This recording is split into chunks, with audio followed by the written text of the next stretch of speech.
Dando seguimento aí ao nosso curso, vamos abrir aqui o Flame Robin e vamos criar a nossa tabela. Então, vou abrir aqui. Eu acabei removendo aqui o banco de dados, então eu vou adicionar novamente. Ó, quando você faz isso, você clica aqui em Database, registrar um banco de dados existente, tá? Então eu já criei, eu não vou criar de novo, eu vou apenas registrar ele aqui para que eu possa utilizar. Se o seu aparecer aqui, você não precisa fazer isso, tá? Clicar aqui, vou localizar, é porque eu comprei aqui um HD externo, então eu coloquei essas minhas informações todas dentro do HD, por isso que eu precisei de remover ele daqui. Então vou vir aqui, ó, localizar ele. Eu fiz aqui logo uma cópia dele para manter os dados, né? Vou pegar aqui esse base, que é o que a gente criou, abrir. O username aqui, ó, vai ser o sysdba. A senha vai ser master, ok? O char7 vai ser aquele mesmo, o Win1252. E eu vou salvar. Então vamos dar dois cliques aqui para ele se conectar. Vou clicar aqui com o botão direito, escolher mostrar informações de registro da base de dados, tá? Clicar aqui, vou copiar esse endereço, vou vir aqui agora no Excel, dentro da macro de conectar, aqui ó, e vou colocar agora o meu novo endereço que está lá no meu HD externo, tá? Então você pode usar dessa forma também em um pendrive, ó. Eu coloquei que está no disco F, então ele não está mais no meu computador, e sim no meu HD, ok? Então não vai mudar nada, somente isso. Só para testar se está funcionando, vamos dar F8, F8, F8, F8, ok. Aí aqui agora na conexão, no desconectar, vamos dar F8, ok, ok, tudo certinho. Agora vamos abrir então o Flame Robin. Para a gente criar aqui uma nova tabela, a gente vai precisar escrever comandos SQL, que é a conversa entre um sistema, que nesse caso é o Flame Robin, e o banco de dados, que é o Firebird. Então vamos clicar aqui com o botão direito, escolher Run a Query, que significa executar um comando SQL. Vamos abrir. E o comando que a gente vai escrever para criar a nossa tabela é create, que significa criar. Table, que significa tabela. Escrever o Create Table, você tem que dizer qual vai ser o nome da sua tabela. Então, como o nosso curso vai ser um cadastro de produto, o nome da minha tabela vai ser produto. Entre parênteses, eu vou escrever os meus campos. Primeiro campo vai ser o ID produto. Toda a tabela, obrigatoriamente, ou quase toda, precisa ter o campo ID. Geralmente eu coloco o ID, seguido de underline e o nome da tabela. E esse campo sempre vai ser do tipo integer. Por que eu estou dizendo isso? Porque ele vai ser como se fosse um CPF, né, de cada registro, porque cada linha que você cadastra na sua tabela precisa de uma identificação única. Então, esse ID vai ser essa identificação única, ok? Depois que eu criei o ID, eu vou criar o campo produto, que vai ser o quê? O nome do produto. Todo campo que você cria, você precisa especificar um tipo de dados, tá? O tipo de dados do campo produto vai ser texto, e eu quero que esse texto suporte no máximo 100 caracteres. Aí aqui eu vou escrever colete win ptbr. Para que serve isso? Quando a gente for fazer uma busca, se eu tiver, por exemplo, suponhamos que o meu produto seja José, né? Então o nome do nosso produto vai ser José. Se eu digitar José sem acento, se eu digitar José assim, se eu digitar assim, se eu digitar assim, se eu digitar assim, qualquer forma que eu escrever José, ele vai encontrar, ok? Se eu não escrever colete win ptbr, ele não encontra, ele faz diferença entre acentos, maiúsculas e minúsculas, ok? Então eu escrevo colete win ptbr para ele não fazer distinção de letras ou de acentuação. Em seguida, eu vou ter uma unidade de medida para o meu produto. Se é unidade, se é quilo, se é peça, se é pacote, se é envelope, uma determinada unidade. O tipo de texto também, o tipo de informação também vai ser texto. Eu vou colocar um tamanho máximo de 20 e vou colocar o colete win ptbr também. Em seguida, eu vou ter o custo desse produto. Qual foi o custo que eu comprei esse produto? esse custo vai ser um valor que vai precisar de ser calculado, ok? Então, quando é valores calculados, eu costumo utilizar o decimal com 10,2 de tamanho. Isso aqui eu não sei muito bem o que é exatamente não, tá? Mas é para campos numéricos que vão ser calculados.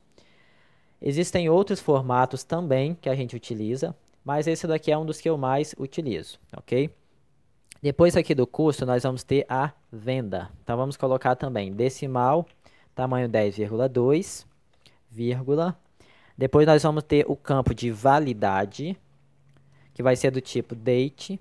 Eu estou criando esse campo validade somente para me te mostrar como é trabalhar com datas, tá? Porque é diferente, você tem que fazer um tratamento específico para trabalhar com datas e um tratamento específico para trabalhar com esse campo aqui, ok? Por isso que eu estou colocando esses dois campos para me te mostrar como é feito esse tratamento. Depois aqui da validade, eu vou criar um campo chamado de ativo.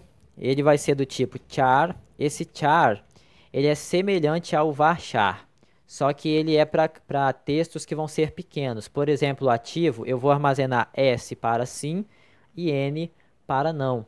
Então, o tamanho aqui desse campo vai ser 1. Então, quando você vai utilizar campos pequenos com tamanhos fixos, por exemplo, esse exemplo aqui, eu utilizo char. Não daria problema se você utilizasse o varchar. Só que o char ele é um tipo de dados menor, ele ocupa menos espaço. Depois aqui eu vou colocar cadastro. Esse cadastro vai ser o quê? Vai ser a data e a hora exata qual o produto foi cadastrado. E ele vai, como ele vai armazenar a data e hora, o tipo de informação, tipo de dado vai ser time stamp, tá? E como eu vou fazer isso? Esse cadastro da data e da hora vai ser feito de forma automática pelo próprio banco de dados. Então eu escrevo a palavra default, que significa padrão. O que eu escrever aqui vai ser cadastrado nesse campo toda vez que você não passar esse campo. Por exemplo, lá no Excel, nós vamos passar o produto, o ID também vai ser gerado automaticamente. Nós vamos passar a unidade, vamos passar o custo, a venda, a validade e se está ativo ou não. Até esse ativo, nós vamos passar ele como default igual as S. Por quê? Quando eu não dizer se ele está ativo ou não, ele automaticamente vai colocar o S, ok? E aqui nós vamos colocar assim, ó, corrente time stamp. Por quê? Ele vai pegar a data e a hora atual do computador, tá? Então esse campo cadastro a gente nunca vai passar ele utilizando o Excel, ele sempre vai ser automático aqui pelo banco de dados. Terminei aqui, escrevi todas os meus campos. Eu preciso determinar agora qual vai ser a chave primária para essa tabela. O que é uma chave primária? É um campo predominante, ou seja, ele vai ser o pai de todos, né? Por exemplo, vai ser o campo ID. Deixa eu escrever aqui, ó, primary key, e entre parênteses eu escrevo o nome do campo. Então vai ser ID produto. Por quê? Suponhamos que eu tenho o primeiro produto vai ser com ID 1. O nome dele vai ser Edvan. A unidade vai ser unidade. O valor de custo vai ser 10. O valor de venda vai ser 20. O ativo vai ser S. Depois eu vou ter o campo 2 e assim sucessivamente. Quando eu for excluir, eu vou usar o campo ID para poder excluir. Quando eu for fazer um relacionamento com outras tabelas, que eu não vou fazer nesse curso, mas que já é um assunto um pouquinho mais avançado, a gente vai utilizar essa coluna de IDs para estar fazendo. Então, toda tabela você precisa ter uma chave primária, tá? E especificamente eu sempre utilizo o campo ID da tabela. Digitei tudo aqui, vou pressionar F4 para ele executar esse script aqui no banco de dados. Ele vai ficar tudo azul aqui embaixo, ó, significa que deu certo. Se der algum erro, ele vai ficar vermelho e você entra em contato comigo para a gente tentar resolver, ok? Ficou tudo azul aqui, eu posso pressionar o atalho F5 do meu teclado para que ele execute isso lá no meu banco de dados. Vamos fechar isso aqui agora. E aqui nós já temos, ó, duas tabelas. Nós temos a tabela teste e a tabela produto. A tabela teste a gente não vai utilizar, então vamos excluir essa tabela. Clicar com o botão direito, escolher a opção Drop, que significa excluir. Em seguida, ele vai me perguntar se eu realmente desejo excluir essa tabela. E aqui está dizendo que não será possível desfazer essa ação. Então, eu vou clicar em drop. Ele aqui ó, escreveu para mim o comando necessário, tá? Que é drop table. Essa palavra drop significa apagar, excluir permanentemente. E a palavra table significa tabela. E aqui vai o nome de qual tabela você quer fazer essa exclusão. Ele já ficou azul, significa que o próprio Flamehobin já pressionou F4 para mim. Então eu só preciso agora pressionar F5 ou clicar aqui. Excluiu. Toda a tabela que você vai fazer, você precisa fazer o seguinte. Você vai dar 2 cliques aqui na tabela, tá? Ele vai abrir essa janela aqui para a gente. Você vai clicar na lupinha que tem ao lado do ID produto, do campo, né, que a gente determinou chave primária.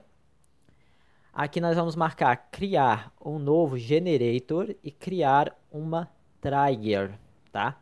O que é um generator? O generator é um gerador de código, que vai ser no caso, ele vai gerar o ID1, depois vai gerar o ID2, depois vai gerar o ID3. Então o generator ele é esse código automático. A trigger, ela é o quê? Ela é uma forma de você disparar, é um gatilho que fica no banco de dados esperando ser ativado. Quando ele for ativado, o que que vai fazer? Ó, vamos dar aqui um executar. Então, o que que aconteceu aqui? O Flamehobin preparou para mim a trigger que vai criar o código automático, né? Então, essa é a trigger. O que que ele vai fazer? Ó? Quando o valor da coluna ID for igual a nulo, ele vai fazer o que? Ele vai pegar o generator que já existe e vai acrescentar um. Isso aqui é um pouco complexo e é feito até pelo próprio Flamehobin, então assim, eu não vou ficar entrando muito em detalhes sobre isso não, tá? Vamos pressionar aqui F5 para ele rodar. Então criamos aqui o nosso generator. Se você clicar aqui com o botão direito e escolher Show Value, você vai ver que o valor dele é igual a 0. Se você clicar aqui na tabela, fizer um Insert Into, ó, Insert Into, agora aqui nós vamos passar as informações, ó. O ID do produto, quando for um novo registro, você coloca nulo.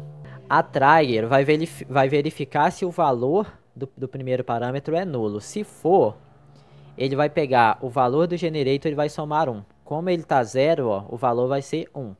Então aqui vamos colocar entre aspas simples o produto, entre aspas simples a unidade, porque são campos do tipo texto. Então todo campo do tipo texto você precisa passar entre aspas simples. O campo de custo e o campo de venda, nós vamos digitar, por exemplo, 10 e 50. O separador decimal é um ponto, tá? Não pode ser uma vírgula. Em seguida, a venda, vou colocar, por exemplo, R$ 20,25. O separador tem que ser um ponto para os valores. A validade você vai passar entre aspas simples e você vai passar o separador como um ponto também. Por exemplo, hoje é 25 de setembro. Suponhamos que o meu produto tenha 30 dias de validade. Então vai ser 25, vou colocar 26 de 10 de 2017. Então, o tratamento que a gente vai fazer lá no Excel é quando tiver dessa maneira aqui, ó, suponhamos que eu vou cadastrar 10 e 50. Lá no Excel vai estar assim. Eu vou ter que tratar essa informação para que ela fique dessa forma aqui, ok? A mesma coisa é a data. Geralmente lá no Excel a data fica dessa forma aqui, ó. Então a gente tem que tratar, retirar essas barras e colocar o ponto. É esse o tratamento que a gente vai fazer. Então eu preenchi aqui as informações, vamos dar aqui um F4 para ele rodar. E vamos dar um F5, ó. Aqui embaixo está tudo azul, significa que deu certo. Vamos dar um F5 para confirmar a operação. Se você não pressionar F5, não adianta. Vamos clicar aqui de novo, ó, e escolher Show Value. Agora o valor já é 1. Por quê? Ele executou a trigger. Se a gente clicar aqui com o botão direito e escolher Select From, então ele vai fazer o select na tabela, ó, e vai dizer que o primeiro registro que foi cadastrado foi o registro 1. Então, automaticamente, quando a gente tentar inserir de novo, ele vai pegar esse 1 aqui e vai adicionar mais 1 em cima, vai valer 2. Então, esse é o trabalho, é o papel desse generator com essa triggers que a gente criou aqui, ok? Então, as triggers, elas servem para diversas coisas, tá? Em projetos complexos, você faz coisas extraordinárias com triggers, tá? Então, essa aula eu vou parar por aqui. A gente conseguiu aí criar a tabela, criamos o generator e a trigger. Próxima aula a gente vai fazer o quê? Criar o nosso formulário, que a gente vai fazer o quê? As operações de inserir, de alterar, de excluir e pesquisar dados dentro dessa tabela aqui.